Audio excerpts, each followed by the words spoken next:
Welcome back to Mindkind Podcasts. This is Dr. Jo North returning to our platform. Mindkind continues to be a reflective space for anyone who wants to stay sane in our demanding world. Our intention is to inspire, motivate and inform people of all ages interested in mental health and well-being. I'll be drawing on 35 years of practice as a psychotherapist, and we'll be looking at research and therapy along the way and talking with other experts in the field so we can draw on their skill. Nothing in this podcast is intended to cause you shock or surprise.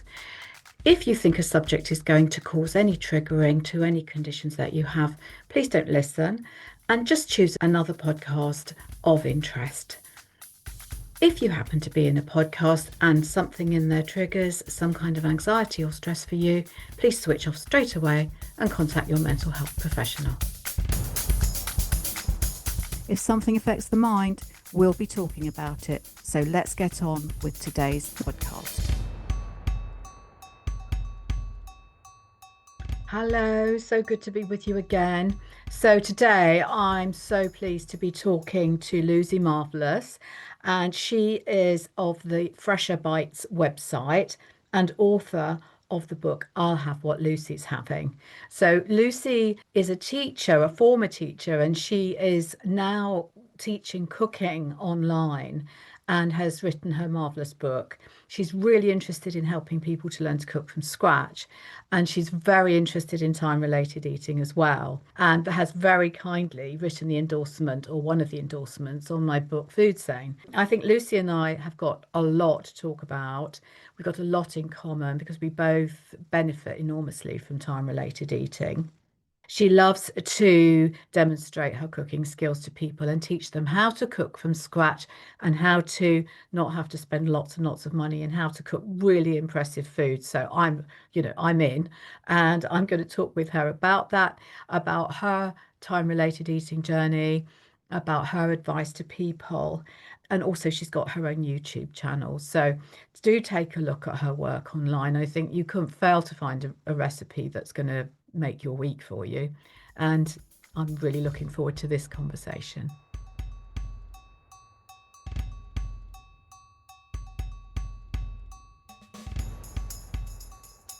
Oh, Lucy, so good to talk to you today. I'm really excited about hearing about your work with food and cookery. And I know that we've got a lot in common in that we both listen to the Gin Stevens podcast, and we both have been interviewed by Gin, and we're both very interested in time-related eating. So I'm just going to jump in there because I know we've got loads to talk about. I just have to say, I love what you do with cooking to help people cook from scratch. And also, I love the way you do that without great big costs, because I'm really invested in that. So what made you do that online? Tell us. It actually began with my niece, who had 2 children. And when I went to see her, she was feeding them ready meals. And I was thinking, A, how can you afford it? And B, why would you? And she said, well, what should I do then? I said, well, you should cook food. She's like, I don't know how to cook food, because her mum never cooked food. So I was like, oh, okay. Well, what do you like to eat? She said, I like to eat spaghetti bolognese. I said, okay, next week we'll cook spaghetti bolognese. So I took a simple recipe, just taught her a few simple elements of how to do it. And she's like, oh my God, that was easy. And it's made loads. This is enough for dinner for us for 2 or 3 days, because there's only her and her 2 very small children. So I said, okay, what do you want to cook next week? And I think she said like a bean stew or something. So we cooked the bean stew. And what I would do is just make up a recipe and write it down, just roughly write it down, so that she'd have a copy of what we'd done. And she would say, this is really easy and it's so much cheaper, and it's real food. It's like, yeah. I was like, why did nobody teach you this? This is madness. And she was about 22, 23 and living on her own with these 2 small children. And after I'd done that maybe 3 times, she rang me up and she said, can you put dill in a stew? I said, well, you can. I wouldn't. Said, well, I have. So how is it? She said, it's all right. I thought, how brilliant that she's already just going out buying things and trying. And she started tearing recipes out of magazines and just started cooking. And she just needed those basics. And it made me think there must be millions of people who just need those basics, who need, how to cook and sweat an onion, and what can you and can't you include, and how long to cook things for them, and what goes in first. Just the really simple, basic things that make you able to, like, even cook yourself a jacket potato, because people Yeah. are buying a ready cooked jacket potato. It's insane. Yeah, Especially if you've got absolutely. a family, you could cook loads of jacket potatoes all with the oven at one time and eat some of them now and microwave some of them tomorrow or the next day, or even freeze them and then they're ready to go. You save yourself money, you're eating real food, it's much more satisfying. So that was quite a long time ago. That was probably nearly 20 years ago. God, time has flown, more than 20 years ago. Can I just sort of say that for people listening, I'm just there's so much in that. It's not just cooking, is it? You helped her be with her kids. You helped her nourish her children well. You helped the children, their brains will be better because of better food. You helped her emotionally. Just like the repercussions are Yeah. enormous. And I must say, the work I've done since then has been such a blessing. It's such a joy to give that to people. It's like you're giving them the key to a whole new, wonderful world. Yeah, So yeah. then after that, I realized loads of people must be like that. And I was teaching, I went to Kenya for a bit, and then I was teaching in a very hard work area in Braunston in Leicestershire. It's actually in Leicester City, where a lot of families didn't cook at all. They went and bought ready meals from farm foods because it was cheap. Most families would do a Sunday roast, but nothing else. They didn't have dining tables, they didn't eat together, they just had their chicken nuggets and chips in front of the TV, or lots of oven food. And I started a cooking curriculum in that school. The head teacher was amazing. He was the making of me, really. He just said, off you go, really. They were talking about developmental curriculum and how important it is. So they were saying, for example, we always do bread and cakes with kids, we never get any further. I said, well, I can write you a proper curriculum. So that's what I did. And over the years, he gave me more and more license. And I ended up developing a whole curriculum for junior schools, starting with infants, so 3 and 4 year olds, learning how to cut with scissors or with normal eating knives, making a fruit salad, trying lots of things, because this was a big problem. If people don't have a lot of money, they don't want to go and buy chives even, because what if they don't like them and they've cost £1.50 and Yeah. it's been a complete waste of money. So I started doing that, and then the cornerstone was I'd cook with a different class every week, and then the following week they would teach their parents how to cook what they'd cooked. So 5 year olds would be teaching their parents how to cut safely. Oh my goodness. And we Oh do, my goodness. so if we did, How amazing. it was such fun. And if we Mm. did, say we did salad, I would get all different kinds of things. I'd get different herbs, different seeds, different nuts. Luckily, we weren't a nut-free school. It wasn't a thing then. And yeah, different herbs to try, olives, capers, things like that. And everyone would try it and go, oh my God, these are amazing. I was actually Mm. once in a shop in an Aldi in Leicester, and someone I didn't recognize ran up to me and said, we had couscous yesterday. I was like, that's nice. Oh, that's amazing. Yeah. I mean, what I love about that is the way it just pulls everybody in. And in my work, I work with children who might be otherwise hard to work with. And I've got an oven in my office because, if we can't talk together, we can do a cake together. Exactly. It's such an in to And being in human, being alive. Because it, another thing I did was on a Monday afternoon, we did a parents' cafe, which wasn't a cafe. It was basically a behaviour support group, but yes, without yeah. any stigma or anxiety. You'd come and we'd make cookies, or if it was allotment time, we'd make soup. We'd actually go in the allotment because there's an allotment at the school, pick what there was, make soup and chat. And people would say, oh, my kid's been driving me mad doing X, Y, or Z. And other parents would Mm, say, oh, mine used to do that and I tried this and it made him worse. So now we do mm, X, Y, or Z.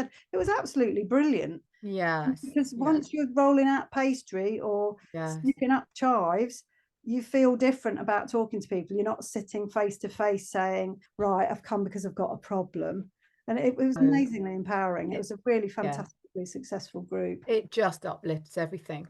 One of the things I've been thinking about with parents is that 98% of the serotonin in our minds, in our hormone system comes from food. I mean, we get so much of our well-being from good food. And there's a lot of studies about food, the gut, and mental health now. Yeah. And I think what you're doing is making it possible for people who might otherwise think it's impossible.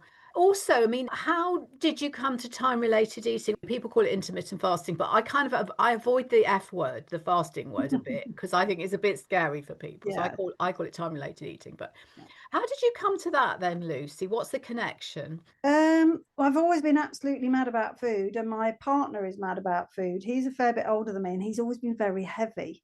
I've never been very heavy. I've carried an extra stone and a half probably, and we holiday a lot. And holidays are very good for making me heavy, especially too many cocktails and not enough activity. Because when I'm at home, I don't really stop. I walk the dogs first thing, and then I'm rushing around and I'm working and whatever. But on holiday, I would put some weight on, and then when I'd come back, it would come off. Whereas his never did come off. So I was worried about his long-term health. I started looking at ways he could lose weight. When I first met him, he just lost 5 stone from going to the gym twice a day and extreme calorie restriction. And he was feeling great, looking great, but of course it went straight back on. And because we both love our food, I cook a lot, he was just getting heavier and heavier. So I was looking for ways that we could still eat good food, but not get heavier and heavier. And I looked at lots of different things, and I looked at a lot of the current research, and the idea that the calories in, calories out thing just wasn't cutting it anymore. And I was thinking, well, that makes so much sense because I actually probably eat more than him, but he's got a very different metabolism. I think he probably completely buggered his metabolism by losing his 5 stone in 4 months or whatever he did. Mm-hmm. So from then on, everything he ate, his body just clung on to. And we started doing 5-2. And we did that for quite a while. Actually, oh gosh, we went to Weight Watchers first. His daughter said, why don't we all go to Weight Watchers? And we went, and he lost quite a lot of weight on Weight Watchers. I didn't. I lost a little bit, but I really hated it. I really resented that I couldn't have what I wanted. Because it would be like Friday night, and I'd think, oh, I get 1 glass of wine. Oh, great. And I can have 2 pieces of chocolate, but that means I can't have any fruit salad. I think this is rubbish. So I really resented it. And he did quite well on it.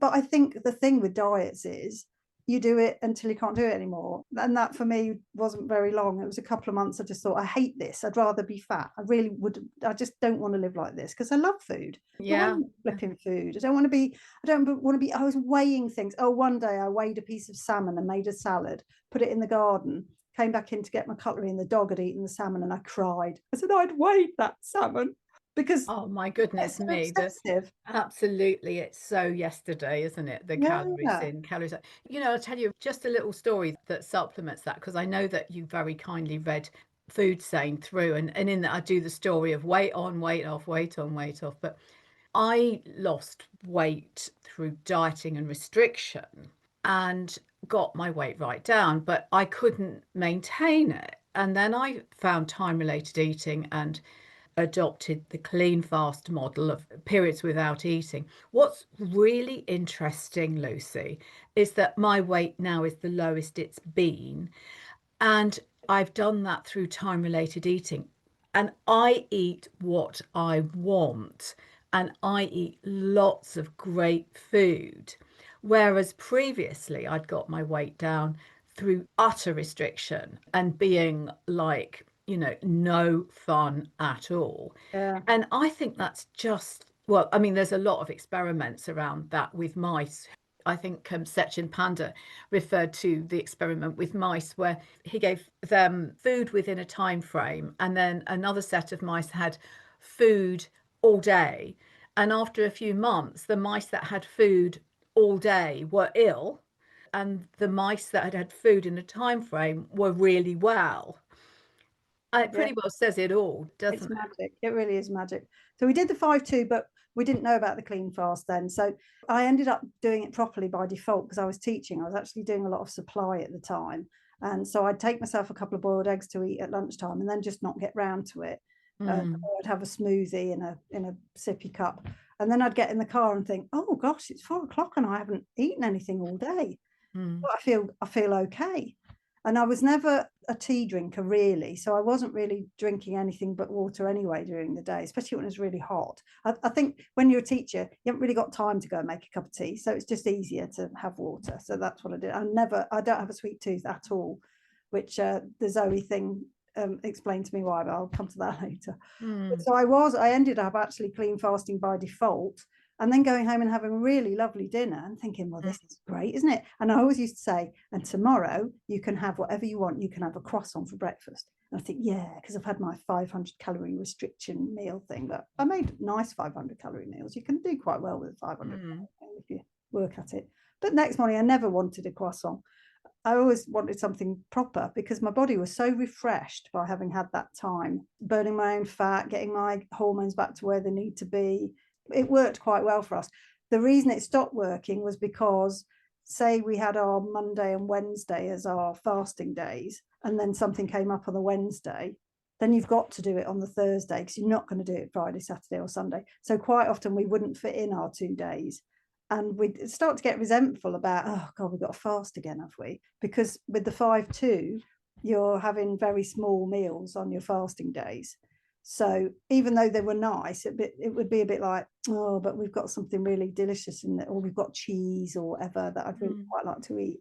So when I came across, well, first of all, Jason Fung and then Gin Stevens, and you could eat every day and you could eat whatever you want every day. It's like, well, this sounds perfect. So I started doing, I thought I'll never do 1 meal a day. I'll just do 16-8. So I was never a breakfast fan anyway. I'll just make lunch and dinner, and that'll do. And then I'll just keep an eye on the times. And what I would do with Mike was send him to work with a little tub with tomatoes and peppers and boiled eggs in it. That would be his lunch, and then he'd have his proper dinner when he got home. And that worked really, really well. He only ever drank black coffee anyway. So that worked really well for both of us. And I discovered over time I didn't really want the lunch. So I ended up doing 1 meal a day completely by default. And I thought it sounded absolutely ridiculous when I started it, but it actually totally suits me. If I eat earlier in the day, I find myself a bit sluggish. I've got used to this fasted energy. And I've been doing this for 8 years. When people say, oh, I couldn't do that, I wrote it down actually. I started in August 2017 on holiday. Again, we have a lot of holidays, but it works really well on holiday as well. I've not had anything. Oh, I did have appendicitis. I'd had my appendix out a few years ago. But other than that, not had any illness, full of energy. How's Mike's weight then? How's your partner? Absolutely rubbish because he doesn't keep it up. Oh, okay. He eats fruit at bedtime. He's a fruitarian. He eats fruit at bedtime. I'll come down and he's eaten half a melon already before I come downstairs. You really have to. I mean, the only thing I think you have to watch and get kind of very observant of is that window. You need to try and keep it, don't you? So what's your eating window then, Lucy? Most days after 5, anything after 5, but it depends what I'm doing. Because we go on holiday a lot, on holiday I just have a late lunch. So it could be 3 o'clock. Yeah. The most amazing thing is I've got on today my skort that I had made to measure in Turkey 5 years ago, still fits. And when I go on holiday now, I don't have to try all my clothes on before I go away. I used to have to try everything on and feel sad and think, oh, I'm not going to be able to wear that. Yes. But now my clothes, just in 8 years, my size has stayed pretty much the same. Yeah, that's amazing. Including the amount of holidays we do, it's phenomenal. It's a brilliant way of life. So imagine a holiday. I eat really well and do have my cocktails. Yeah, and I always think that it's an incredible discipline, but it gives you such a lot of freedom, doesn't it? It gives you so much freedom. Yeah, that's a good story. Long may it continue. I'm sure it will. So what's your favorite recipe then, Lucy? Oh gosh, I don't know that I've got a favorite. My book, I'm so proud of my latest book. I've actually written 3 books, and the first one was a compilation of all the things I cooked with the kids and the families. Yeah. And it's called Fresher Bites because my company's called Fresher Bites because we thought this would be a brilliant thing for freshers, people starting uni who haven't cooked. Because these days, a lot of kids don't cook at home. So they get to uni and they're eating pot noodles. And I'm thinking, you don't need to do that. You could eat proper food. And so the first book had lots of very basic things in it. And I think, when we were in schools, I used to do a salad competition and they'd invent their own wacky salads. And that was great. And you could put anything in and soup competitions. The winning soup was roasted red pepper and tomato with a little bit of chili in it. And like a 10-year-old invented that. Wow, that's amazing. And everyone would taste the soups and whatever. So that's very close to my heart. Yeah. Recipe wise, after I did the Zoe personalized nutrition testing, I wasn't at all surprised to discover I don't process sugar well. My blood sugar score was 26 out of 100. not at all surprised because I don't enjoy sugar. It makes me feel funny. And I watch people eating like a donut. If I eat a quarter of a donut, I don't feel well. My body Mm, says very quickly, mm, that's not doing you any good. mm. And my blood fat score was 32, so not that much better. So I Okay, do you know what? You're the first person I met who has a sugar score lower than mine. I thought mine was low at 32. yeah, It's even lower. You really don't do sugar, do you? no, but I No. wasn't at all surprised because I knew that I did a freedom eating thing, gosh, in the 90s, I think. And they said, eat something, see how you feel half an hour later. And I was in schools all the time, and there were always donuts and cookies and whatever. And I'd grab a piece of that. And then if I actually was conscious about how I felt rubbish afterwards. My body does not like sugar. Funnily enough, it's Mm, all right with alcohol. Not good with caffeine or sugar, but all right with alcohol. But no, neat sugar, terrible. So mm, that's worked in my favor really because I don't have a sweet tooth, I have a savory tooth, but that's ended up with a cheese thing, and I don't process fat well either. mm, So now mm. we did the Sonoma diet. We did a lot of diets when I was trying to help Mike get lean. Didn't work, but I've enjoyed cooking all the different things. On the Sonoma diet, they said to me, It's really funny because Mike has changed your life for you, "Yeah, he really has." but you didn't end up changing his. But No, never not at mind. all. Oh, and people often say in Gin's community, they say, "How do I get my husband to come along with me?" Well, my Mm, lesson after 8 years is just don't, just do your thing, look after yourself, row your own yeah. boat, and if Mm, he comes along, he will, and if he doesn't, he won't mm. do any But harm. I bet he comes along with little bits, doesn't he? Doesn't he do? No, because No. he likes to drink flavored water. So even when he's drinking Okay. water, I mean, I will give him just sparkling water. We've got a soda stream, and he'll say, "Oh, I haven't got anything else." So yeah, he's a big Mm, kid, but mm, I haven't let that derail me. That's his body, it's his choice, mm. and Sure, it is. I've benefited so much. I wouldn't have done any of it otherwise. So I've learned so much from trying to help him. Mm, It doesn't matter if he doesn't come along. I've gained 8 years of excellent health and yes. still been able to go out and eat meals with him whenever we want to. Yes. Well, I bet he's pleased that you're really, really well. Well, And yeah. yeah, I mean, I know that with my husband, he's one of those naturally slender people, but he's always been really supportive of my struggle, which I really have appreciated. But he does about 14:10 now, and he looks really well on that. He doesn't have to really change things a lot. You know, he eats what he wants and he has a lot of sugar. But Mm. anyway, so that's nice. But you were telling us about your first book was Fresher Bites, Yeah. and then In, what was during COVID, I bought a second-hand air fryer. I actually went for a dehydrator, and the woman said, "Do you want this air fryer?" I was like, "Oh, yeah, all right then." And I didn't even know what one was. And I started a Facebook air fryer group because I didn't have much else to do. I was teaching online at home, but I had lots of gaps. And I ended up writing a tiny little air fryer, but because people asked the same questions over and over and over. And I always remember Jen Stevens saying that's why she wrote her first book, Delay, Don't Deny, because she said in her Facebook group, people just ask the same questions over and over and over. yeah, So yeah, rather than copy and paste, she wrote a book, and I did yeah, the same for air fryers. sure, So sure, Air Fryer Fun UK, Let's Get Cooking. I've still got yeah, my group, although not much happens in it these days. They've become so much the norm that it's not yeah, something you even look for on Facebook yeah, anymore. But so I wrote that book, and that made me realize that there is a demand for easy recipes, straightforward, easy recipes. Because mm, my air fryer book is very straightforward. It's like cheese on toast, jacket potatoes, things like that. But people do want to know the absolute basics. So that made me realize when I did the Zoe and I discovered my scores were terrible, even my microbiome was 38, and I eat a lot of plants. People had said, "Oh, yours will be great because you eat so many plants." Like, it wasn't. I had recently had my appendix out, so I'd had some whacking antibiotics, and I think my body struggled to recover from that because it was a few months after that. mm, So when I started eating more Zoe type foods, which is a lot more, even more plant variety, a lot more fiber, and like you, I started eating nuts every day. What a joy! I thought mm, nuts were really naughty, and avocados every mm, day. mm, Yeah, we mm, do often have an avocado. When I had the continuous glucose monitor on for the Zoe testing, we'd have an avocado, and whatever I ate after that was much less damaging to my blood sugar mm. score. So I was That's like, interesting. this is Yeah, magic then. But because an avocado is a lot of calories back yeah, in the day, I'd said, yeah, but it's so many calories, it's not going to be worth it. yeah, But I must eat loads of calories now because I eat loads of nuts, loads of avocados, loads of olive oil. But it's all stuff that my body really appreciates and can deal with.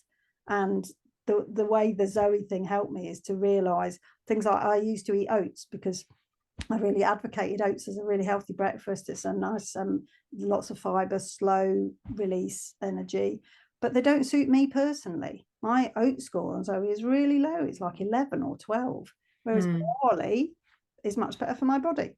So Yeah. now I've swapped out. And things like white flour, doesn't take much white flour because it turns to sugar pretty quickly to mess about with my blood sugars. But if I Mm. use gram flour, which is made from chickpeas, I don't get a spike at all. So No. I started to think there are loads of little tweaks that are easy that make a massive difference that people don't know about. So Mm. that's when I wrote, I'll have what Lucy's having, because Mm. I'd put my things on Facebook and I'd put them on Gin's community, her circle community, and people say, "Oh wow, that looks amazing! I want what you're having." And that's Mm. how the name of the book evolved. And the book is full of a lot of tips as well as recipes on how to add variety to your diet. There's like 12, 14 things about variety, how to add protein to your diet, how to ideas for avocados, ideas for gut health, how to eat out, growing, prepping, planning, how to make it easy to eat Yeah. variety and more. Yeah. It's all real food and inexpensive. And eat seasonally. There's all sorts of different ways to adapt over the year. So Yeah. you're not Yeah. buying aubergines in January, and because you can eat all the English veg in the winter is fantastic, all the brassicas and things. Yeah. And I'm also very big on sprouting. You can grow your own sprouts at home all year. You can grow bean sprouts and broccoli sprouts, alfalfa sprouts, grow those all year, use them as a base for a salad or a stir fry. And that's fantastically nutritious.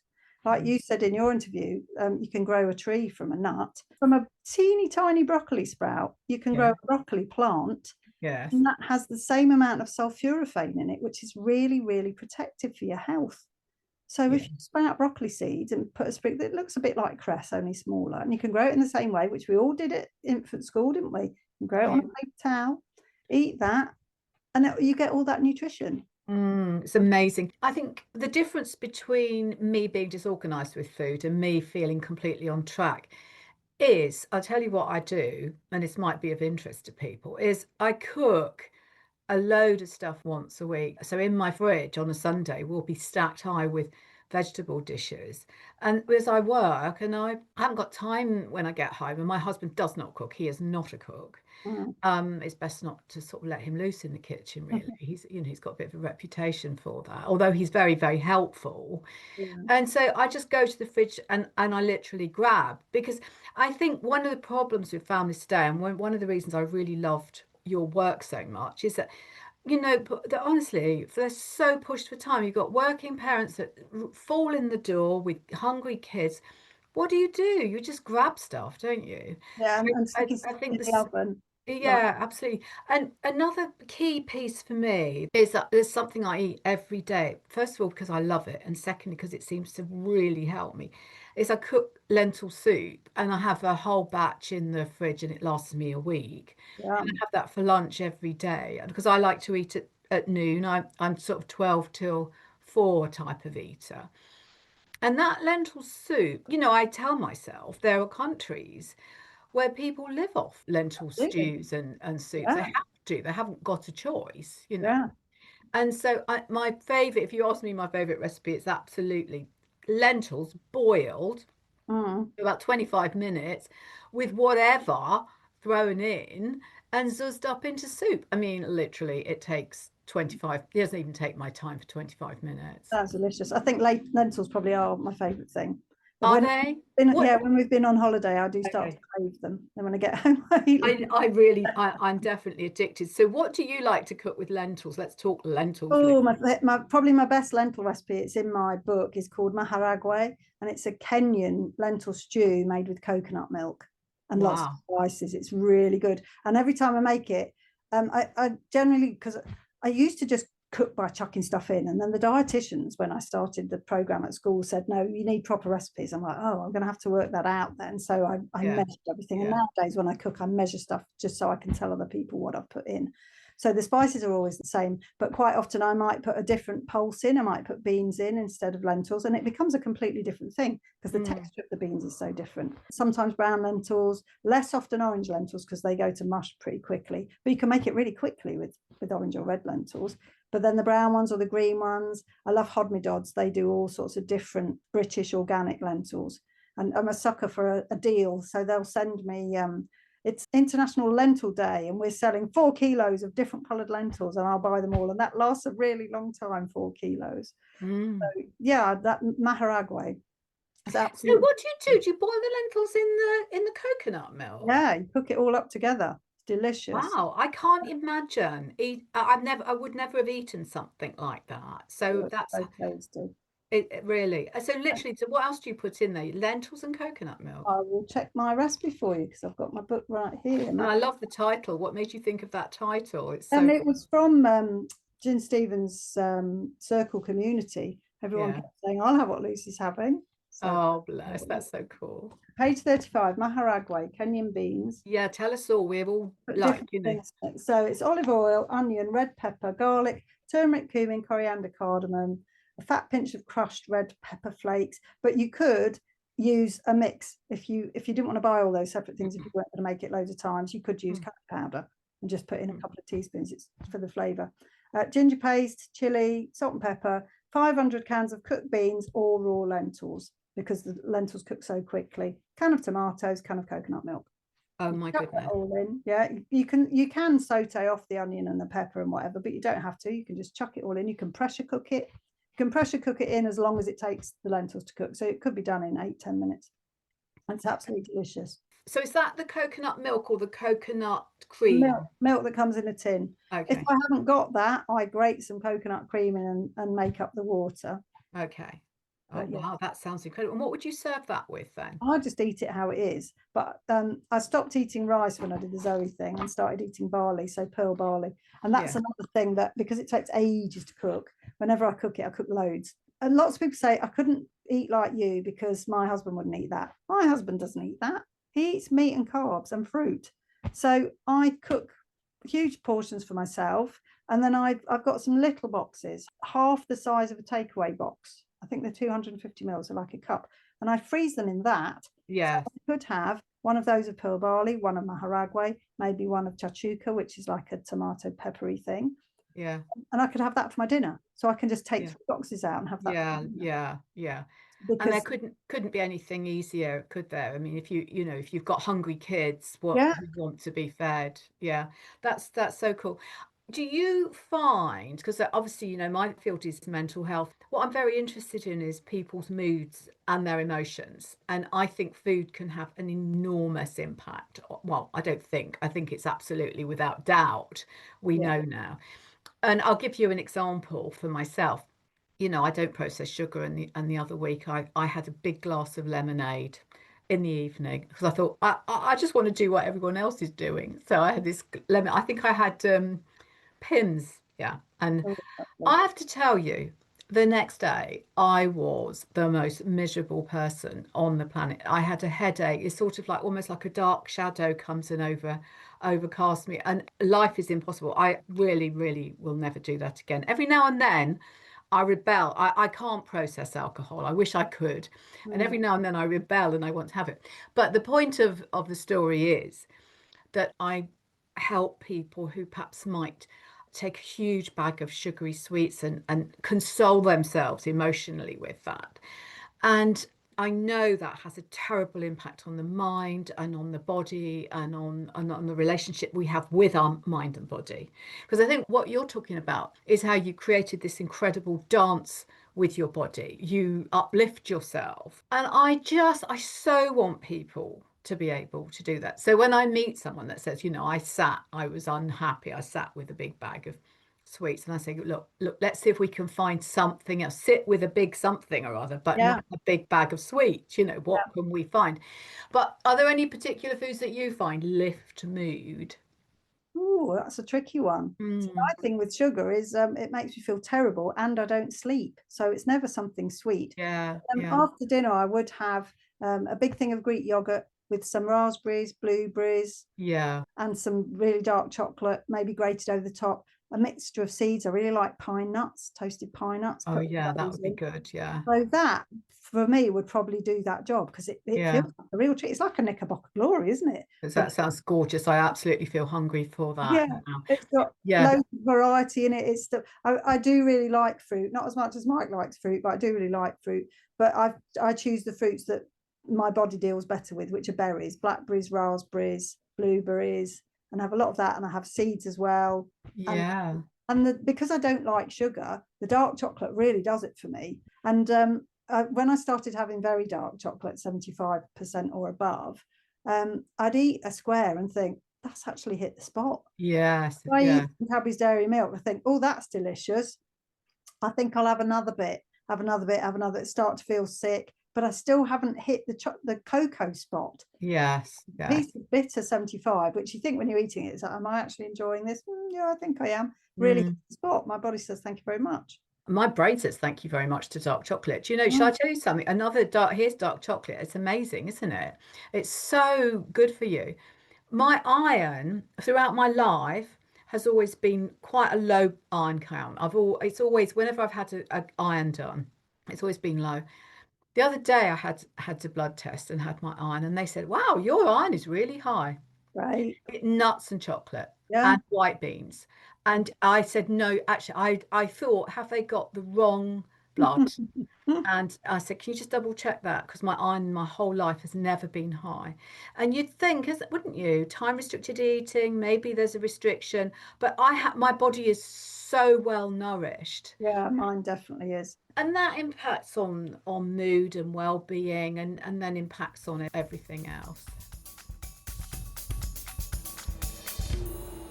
Jen Stevens talks about how when you've been doing time restricted eating for a few years or sometimes a few months, you become a food snob.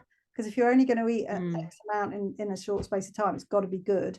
And yeah, my body has got better and better at telling me what it wants. So yeah, when my body says, I want this thing, and I yeah, give it that, yeah. it's elation. It's like it tastes great, my body feels Yes. great. So I guess Yeah. that is where the endorphins come from, is from your body saying, that's what I wanted. Whereas Doritos, I used to love Doritos. And partly why I got involved with Jen Stevens was because she said she ate Doritos. I was thinking, oh, wow, Jane Fonda never says she eats Doritos. Okay. I'll go So, with this lady. But now when so I eat them, my body doesn't say yay. It says, I want to eat more of those, but they don't make me feel good. no, no, oh no. It's I said, the but no. addictive So you thought thing. you'd found a sort of soul sister, a Doritos soul sister. Yeah. Yeah. And just Uh, the fact, and it always, I'm always reminded of that when I'm putting stuff on out in the world, that mm, the fact mm, she wasn't, I only eat green beans and sprouts and what have you, but she's yeah. honest that she also eats Doritos, and that this UPF thing, this has only really come out recently, that it's designed to be addictive. So of course Mm, you like Doritos. There's a whole book, isn't mm, there, called The Dorito Effect, mm, that they're designed to make you want to eat more of them. mm. And one day I was eating some, I think they're called Cornados. I put one in my mouth. Before I'd even chewed it, my brain was saying, put more in, because it's Yeah. designed to do that to you. Yeah. Yeah. But although my brain is saying, put more in, when I've finished eating it, my body's saying, where's the food? So then I know Oh, it's proper. yeah. Then I know That. what it wants, Yeah. like maharagwe or the chachuca, which I normally do with duck eggs, sometimes with, I did a posh dinner party and I did chachuca with quail eggs. So the chachuca is peppers and tomatoes, and then the quail eggs you bake on the top. So it looked really, really fancy. Everyone said, that was bloody delicious. I'm like, that was real food. It wasn't some high fat, emulsified, this, that, and the other. It's Mm, real delicious food. And your body said, thank yeah. you very much. Yeah. Yeah. Yeah. I know it's a cruel master, that ultra processed food. It addicts us and it pulls us in, and it's cruel. It is. And it breaks my heart that we're functioning in that way. What And that, makes me the saddest is that loads of parents are feeding their children this way, yeah, thinking they're yes, doing a good job because yeah, it's this greenwashing of saying higher protein, better than, and the stuff that's marketed for children is just it's obscene. It shouldn't be allowed. It really is awful. No, no, no. Message to ultra processed food companies is we're watching you. We know what you're doing. And I want to very soon do a podcast about children who get overweight because I think it's a massive issue. And Really. as you would have heard in Gin's podcast, I was an overweight child, and Yeah. I really am very, very passionate and invested in how we help children not have to be shamed, Yeah. because it's literally we cannot blame a child if they're overweight. We have to say, how can we support this child? You know, you And must I have like to seen think it. that what I did in that school over that 10 years Mm, was to give them a way out, because if you eat real food, you're much less likely to be overweight. Your body's happier with the amount that you eat. You're not addicted, so you don't keep ramming in more Doritos and more mm, fizzy pop and what have you. mm. I like to think that I maybe gave them a bit of a helping hand there. I'm sure that you did. I expect there's adults walking around now who are remembering what Lucy did. I got I back think, to me and say, we ate couscous. yeah, that's so beautiful. I mean, when that's great food, yeah. And I think also I'm really interested in how we reward all of these emotional Yeah, things, how we reward ourselves. yeah, And I don't know about you, but on time related eating, I feel well rewarded. I don't actually need to reward myself with food anymore. I used to, but I don't need to do that. I just eat my lovely food and I get on with my life. I do reward myself, because we are reward animals, aren't we? mm, We're little mammals. We love our rewards. So we've got to find ways to do that. I don't know about you, Lucy, but I'm really watchful of what's going to happen with the weight loss drugs that are emerging very fast. Now, yeah, I think I don't have a fight with that at all because I know there's a lot of people need a lot of help very quickly mm, with weight, and so do the medical profession know that. But I think what we're going to have to do is design much smaller, helpful, very highly nourishing foods that people can eat because they're not going to want to eat so much on those no, on that. And people have to eat, otherwise they're going to end up, you know, yeah, yeah, not functioning and probably possibly very ill. So it mm, might be interesting. I don't know about you, but I don't need great big helpings of food anymore. I like a nice helping and then I'm done. yeah. Mm. But I is like a lot of variety. So I'm yeah, thinking these yeah, people who are eating a lot less, they're going to have to work harder to get delicious things. Because if you just eat a thing and that's it, then I would be sad because I'd think, oh, that's it. Like if you had a mm, soup and then you haven't got room for anything else, yeah, I would be sad yeah, at that. Yeah. yeah, I think, well, that was nice, but I'd like some dinner now. Than if yeah, you haven't got room. I know people are having fantastic success with the weight loss drugs. I just wonder about the sustainability of it, and nobody yeah, knows because it's not been tested. Whereas the beauty of the way I'm eating and time restricted eating and what I'm eating is I've sustained it for 8 years without any problem at all. And yeah, that's what I want is sustain. yeah. I can eat what I want and it's sustainable. It's like as good as it gets. Exactly right. Exactly. So is there going to be a next book, Lucy? Oh, there are two in the pipeline. One Oh, of we them's need to very, know really about them right good. now. Yeah, one of them's, I think it's going to be called, well, I was going to call it The Fermentalist, but then it's not very searchable. So it might just be called Easy Fermenting. It's about fermenting because I ferment loads of things. And because I do it all the time, I don't even think about it. But a lot of Wow. people ask me about how to make kombucha, milk kefir, kraut. I make some really good kraut. Curtido, which I even make on holiday. It's like a fermented coleslaw, absolutely delicious. And I do all those things as a matter of course. And people are always asking me about them. So same thing, rather than copy and paste, I've written a little book. So Super. Yeah. that's about ready to go. But the other one is going to be much more popular.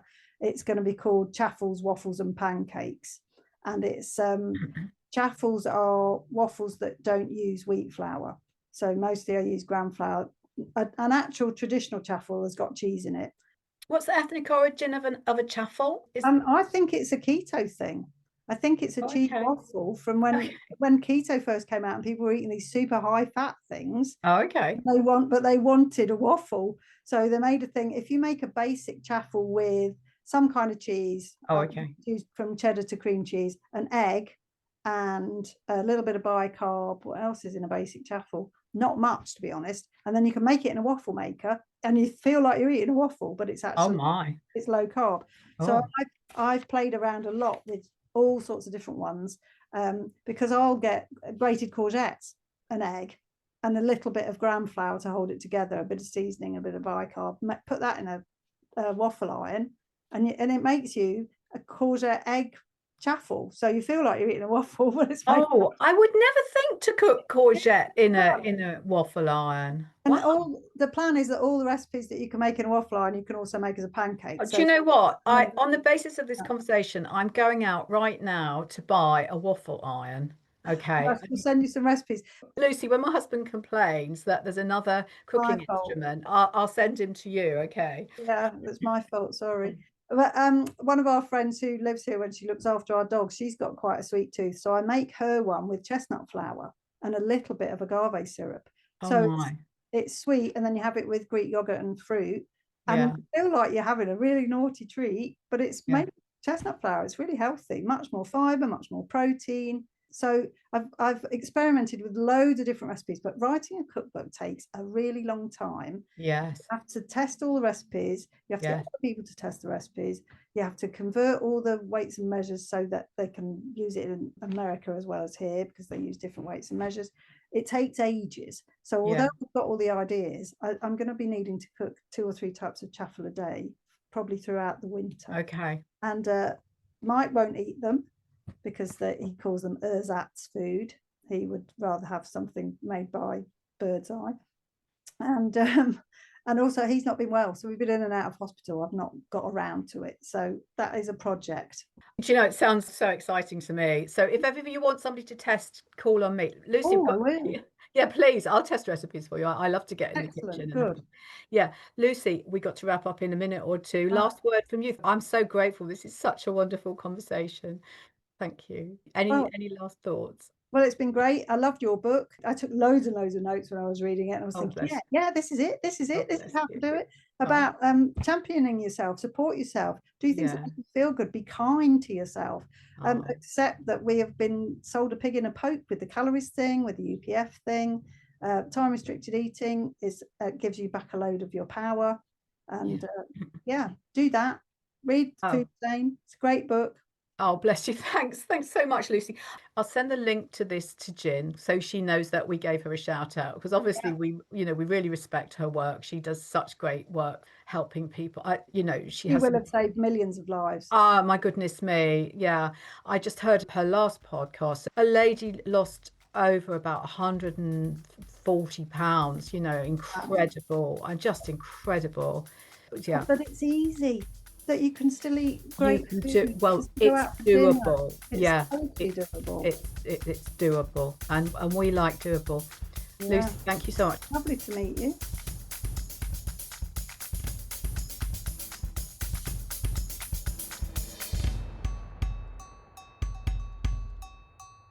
Thank you for listening.